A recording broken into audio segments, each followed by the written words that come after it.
بسم الله الرحمن الرحيم وبه نستعين إنه خير ناصر ومعين اللهم صل على محمد وآله الطيبين الطاهرين. La dernière fois dans notre échange, on était arrivé à l'époque de Al-Mutawakkil Al-Abbasi. Comme je vous ai parlé l'autre fois, Al-Mutawakkil a changé radicalement la situation de l'époque abbasside. Il n'a pas du tout continué la méthode ou la manière de Al-Ma'moun, Al-Mu'tasim et Al-Wathiq. Il a pris complètement une autre manière.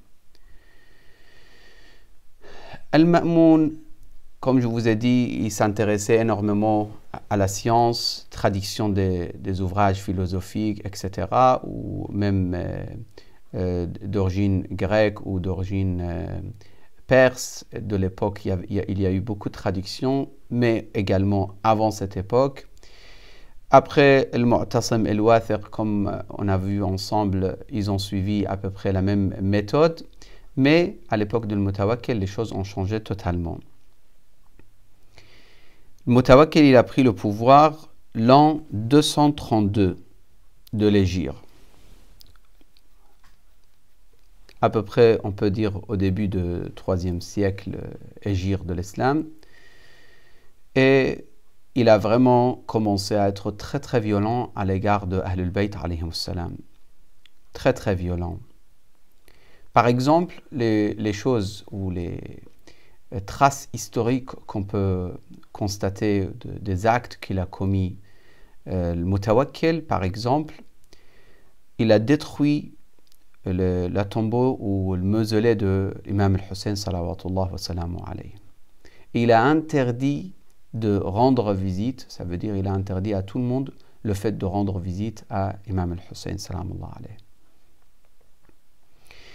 Encore d'autres choses très triste dans l'histoire également. Ce qu'il a fait, il a tué beaucoup de Ahlul Bayt, bien sûr, des descendants de Ahlul Bayt, mais parmi les actes qu'il a commis aussi, une histoire très frappante et très triste, très injuste. Il y avait un professeur pour ses enfants.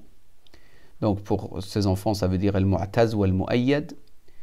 Donc ce professeur très très grand savant Ibn Sikit, et un jour Al-Mutawakkil lui pose la question, il lui dit: pour toi tu aimes plus ô Ibn Sikit, tu aimes plus ô Yaqub, tu aimes plus mes enfants ou les enfants de Imam Ali, ça veut dire Hassan et Hussein. Donc Yaqub, ça veut dire Ibn Sikit, il a répondu à cette question avec beaucoup de courage et beaucoup de sincérité en disant: Wallahi, je jure par Dieu, Inna Qambar khadimu Ali, khayrun minka wa min ibnayk. Qambar, c'était un servant, ou c'était une des personnes qui travaillait chez Amir al-Mu'minin salamullah alayhi, serviteur de Amir al-Mu'minin salamullah alayhi. Il a dit, je jure par Dieu, ce Qambar, qui est serviteur de Imam Ali alayhi salam, il est mieux que toi et tes enfants. Là, le Mutawakkil, très en colère, il a ordonné de tuer ce savant et d'arracher sa langue. Et d'une manière très violente, en tout cas, je ne trouve pas la nécessité de développer la manière qu'il a fait. En tout cas, donc, la personne, Ibn Sikit, il a dit clairement ce qu'il fallait pas entendre, ou il ne voulait pas entendre le Mutawakkil de toute façon, parce que le Mutawakkil n'était absolument pas quelqu'un qui respecte Ahlul Bayt alayhimus salam. Absolument pas. Cette histoire, comme je vous ai dit, les Abbasides, ils ont commencé leur pouvoir en nom de Ahlul Bayt, mais finalement, petit à petit, ça s'est éloigné totalement, égaré totalement de cette perspective ou cette vision. Et à l'époque de Mutawakkil, c'est devenu la haine contre Ahlul Bayt alayhimus salam. C'est même pas la question de aimer ou pas aimer, ou wilaya, ou accepter l'imam, du tout. C'est la haine, ça veut dire que c'était un nasibi. Nasibi, le terme utilisé pour désigner ceux qui se mettent contre Ahlul Bayt. Même aujourd'hui, parmi les sunnites, il y a très très rarement des nasibites, de mon point de vue en tout cas. Il y a d'autres qui ont d'autres points de vue. Moi, personnellement, très modestement, je pense que la majorité des sunnites dans le monde entier, ils ne sont pas les ennemis de Ahlul Bayt, absolument pas. Ils ne connaissent pas l'importance de Ahlul Bayt parfois, ils connaissent un petit peu parfois, ils ne connaissent rien du tout parfois, mais de dire ils sont nawasib, nawasib c'est le pluriel de nasibi, c'est très très rare les nawasib de mon point de vue.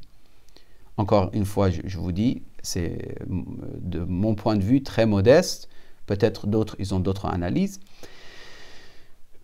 Et ce que j'ai vécu, c'est l'expérience aussi en Europe ou en Amérique ou autres pays que j'ai visités, ou Moyen-Orient, etc. Je pense que la plupart des sunnites, ils ne sont pas. Mais Mutawakkil, par exemple, c'est un nasibi. C'était quelqu'un qui détestait, il ne supportait pas. Imaginez si quelqu'un aujourd'hui, même si c'est un grand calife ou grand roi, même s'il se prétend d'être représentant du monde sunnite, vous lui dites, toi et tes enfants, vous êtes moins importants que Hassan al-Hussein. S'il n'est pas nasibi, il va dire, d'accord, oui, c'est les enfants de Rasulullah, c'est les enfants de Fatima, c'est les enfants de Ali ibn Abi Talib.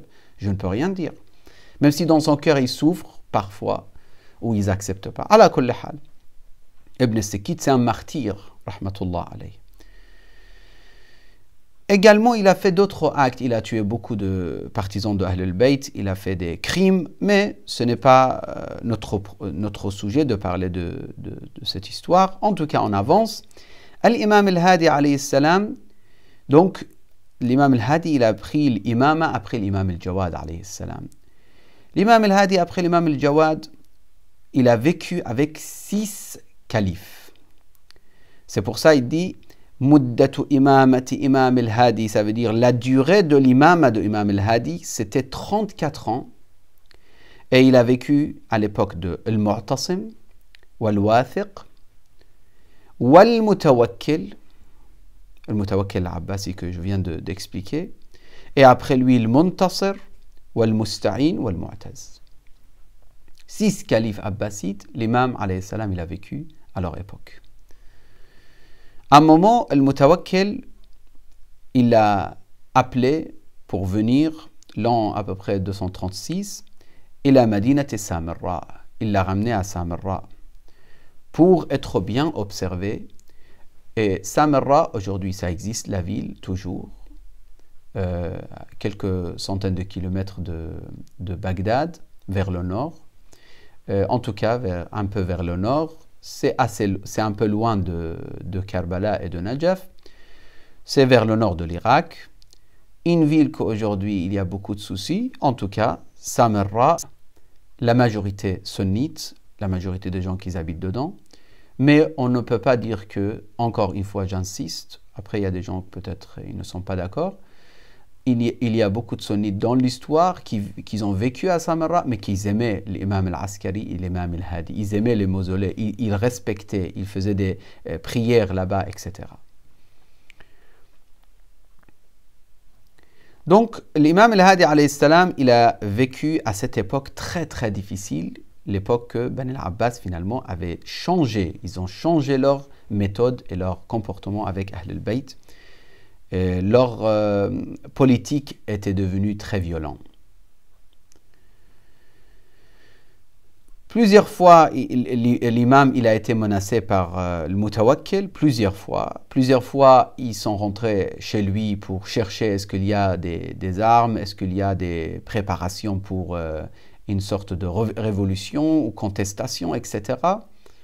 Et à chaque fois, il envoyait ses soldats, il vérifiait, il n'y avait rien. Il laissait l'imam. Une fois, quand ils sont rentrés sans autorisation dans la maison de l'imam et ils ont vraiment manqué de respect à l'imam, à la fin, ils l'ont ramené chez le Mutawakkil en plus, avec une manière vraiment pas respectueuse. Et après, une fois l'imam rentre chez le Mutawakkil, il buvait le vin. Il avait du vin dans ses mains. Et quand il a vu l'imam devant lui, il a présenté, il a dit à l'imam Hadi alayhi salam, si tu veux goûter, donc il a présenté, il a proposé à l'imam, et l'imam il a rejeté, il a dit Wallahi ma khamara lahmi wala dami fa'fin yamin. Ça veut dire ce boisson n'a jamais été mélangé avec lahmi wa dami, ma chair et mon sang. Ça veut dire on s'approche jamais de ce genre de boisson. Wallahi ma khamara lahmi wala dami. C'est très triste parce que c'est très injuste parce que même le fait de proposer, et en plus il se présente pour calife de l'époque, le représentant de Rasulullah de l'époque, il prétend ce maqam, il prétend ce statut. Et en plus, à l'imam al-Hadi alayhi salam, qui est la lumière d'Allah subhanahu wa ta'ala à cette époque, il présente le khamr ou le vin. Après, quand l'imam il lui a dit non, j'accepte pas, etc., fa'afa, donc il a laissé. Après, il lui a dit, alors tu me fais des poésies. J'aime entendre des poèmes, des poésies. L'imam, il ne voulait pas accepter tout de suite, mais il a beaucoup insisté, le Mutawakkil. Et là, vraiment, si vous étiez arabophone, j'aurais aimé vous présenter quelques parties. Mais c'est extraordinaire la poésie de Imam al-Hadi quand il a cité les vers devant le Mutawakkil. Il parle de ce bas monde et les rois de ce bas monde et comment ils vont perdre leur pouvoir et comment ils vont être humiliés dans ce bas monde avant l'au-delà, après la mort ou dans ce bas monde. Il parle des tombes, il dit les visages qui étaient bien protégés, bien caressés, bien comment dire, bien gâtés, on va dire.